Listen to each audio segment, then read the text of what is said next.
Baik, selamat berjumpa kembali dengan saya Toto Sugiarto. Kali ini kita akan membahas tentang bagaimana proses fusi horizon dalam pemikiran atau teori Hans-Georg Gadamer.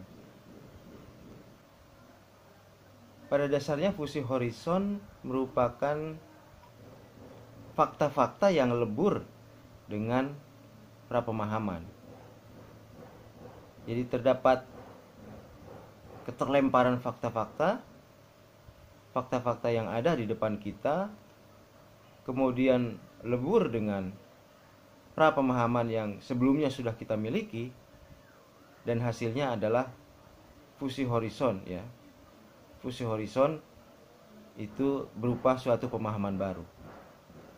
Kalau memakai Hegel, itu adalah tesis, antitesis, dan sintesis.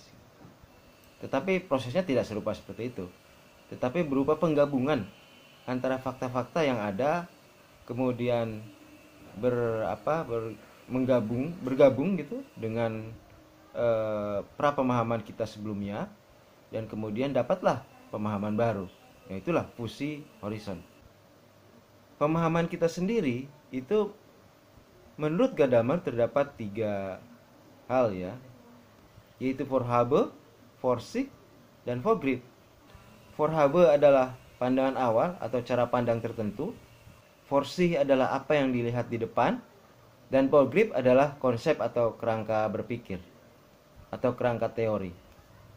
Terdapat faktor lain dalam pemahaman baru, yaitu effective history. Apa itu effective history? Effective history adalah suatu sejarah pengaruh. Cara berpikir itu selalu berasal atau dipengaruhi oleh sejarah pengaruh. Misalnya kalau kita membicarakan tentang sosiodemokrasi Pancasila yang merupakan hasil pemikiran dari Soekarno, Hatta, dan para founding fathers, maka kita harus tahu sejarah pengaruhnya ketika itu. Apa yang berlangsung ketika Soekarno dan Hatta hidup? Apa saja sih sejarah pengaruh? Misalnya adalah logika zaman ketika itu, kemudian pengaruh tradisi, faktisitas, atau ketersituasian gitu. Contoh Vorhabe dalam kasus sosiodemokrasi Pancasila itu adalah Vorhabe bahwa bangsa kita adalah bangsa kolektif. Vorhabe sebagai cara pandang ya, atau pandangan awal, yaitu bangsa kita adalah bangsa kolektif. Vorsicht adalah apa yang diinginkan. Nah, contoh Vorsicht dalam kasus sosiodemokrasi Pancasila ini adalah anti kolonialisme dan anti imperialisme. Yang diinginkan oleh bangsa ini adalah terbebas dari kolonialisme dan imperialisme.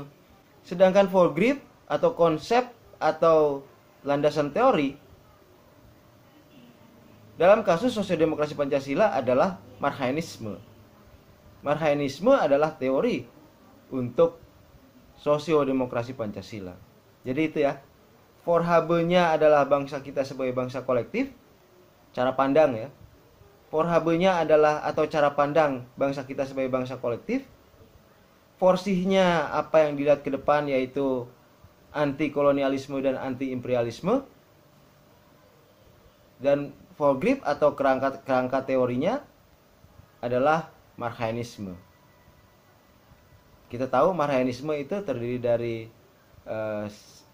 sila ke-2, ke-3, dan sila ke-4, ke-5, yaitu sosio-nasionalisme dan sosio-demokrasi.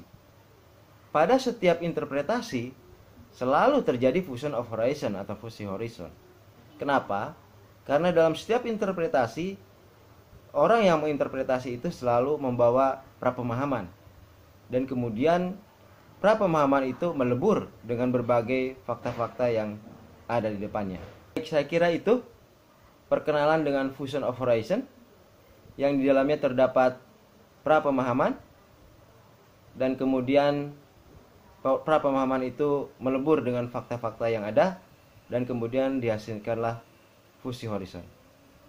Baik, terima kasih, dan jangan lupa like dan subscribe.